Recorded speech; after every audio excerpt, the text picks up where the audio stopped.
Sekitar 40 tahun warga Dusun Tangga Batu, Kecamatan Angkola Barat, Tapanuli Selatan, Sumatera Utara menggunakan kuda sebagai alat transportasi untuk mengangkut hasil bumi pertanian mereka.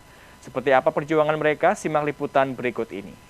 Inilah Dusun Tangga Batu, Desa Siuhom, Kecamatan Angkola Barat, Kabupaten Tapanuli Selatan, Sumatera Utara. Dusun ini berada di pegunungan Bukit Barisan, hanya bisa diakses dengan kendaraan roda 2. Kehidupan warga di dusun ini berkebun salak, karet, jengkol, dan pinang. Namun penghasilan utama warga yaitu berkebun salak.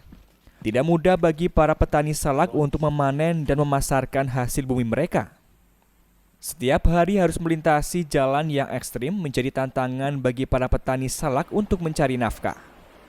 Memudahkan jalan, mereka menggunakan kuda sebagai alat transportasi untuk mengangkut hasil bumi dari kebun mereka. Jika salak tidak dipasarkan, para petani di desa ini akan merugi karena salak sangat rentan busuk. Salah seorang petani salak, Alboin Malau, mengaku dirinya sudah 36 tahun menggunakan kuda sebagai alat transportasi untuk mengangkut salak. Ini Bang, Sejak tahun 85, Pak. sejak kapan kampung ini kita menggunakan transportasi kuda ini? Ya, makasih Pak, bahwa kampung ini sejak tahun 85, lalu berikutnya dulu jalan ini jalan tikus. Maka setelah itu kami beli kuda lah. Mulai dari sejak itulah kami beli kuda. Maka waktu itu masih ke Suom kami pakai kuda Pak. Atau sekitar tahun 85 sampai tahun 99 pun masih ke Suom kami Pak. Pakai kuda. Itu ngangkut hasil bumi atau gimana? Mengangkut hasil bumi Pak. Salak, karet, cabai, semua lah Pak. Kenapa harus pakai kuda kita Pak? Ya memang karena jalannya jalan tikus Pak, nggak ada yang bisa naik ke Semari atau Honda pun nggak bisa naik. Dari kebun ke rumah itu berapa jauh jaraknya Pak? Dari kebun ada bervariasi juga, ada yang 5 km, ada yang 6 km, ada yang 3 km gitu Pak. Jadi hasil bumi yang kita panen tadilah salak Pak. Kemana kita bawa Pak? Kita bawa dulu kemari, kayak tadi kan. Kita bawa kemari, lalu dari sini naik ojek dulu ke ujung Rabat Beton, dari ujung Rabat Beton naik mobil lah ke Sitinjak.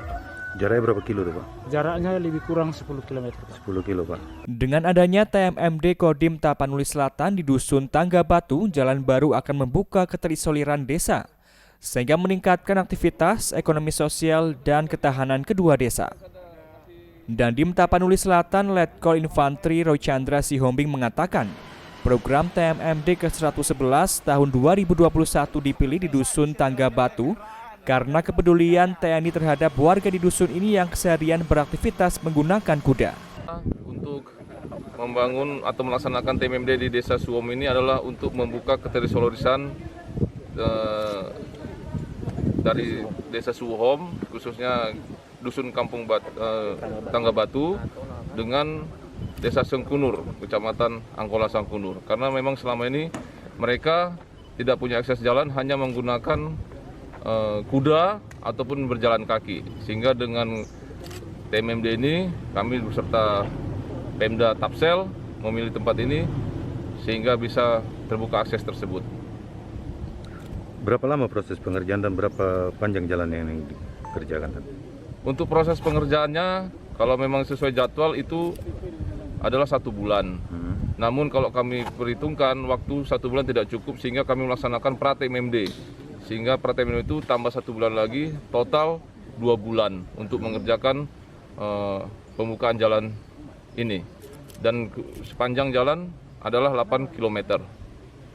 Sementara, Bupati Tapanuli Selatan Doli Putra Parlindungan Pasaribu mengaku Pemda Tapanuli Selatan mendukung pelaksanaan TMMD Kodim ini di Desa Tangga Batu dengan pembukaan jalan sepanjang 8 km telah membuka keterisoliran desa. Pertama sekali berterima kasih kepada rekan-rekan kita TNI maupun kepolisian.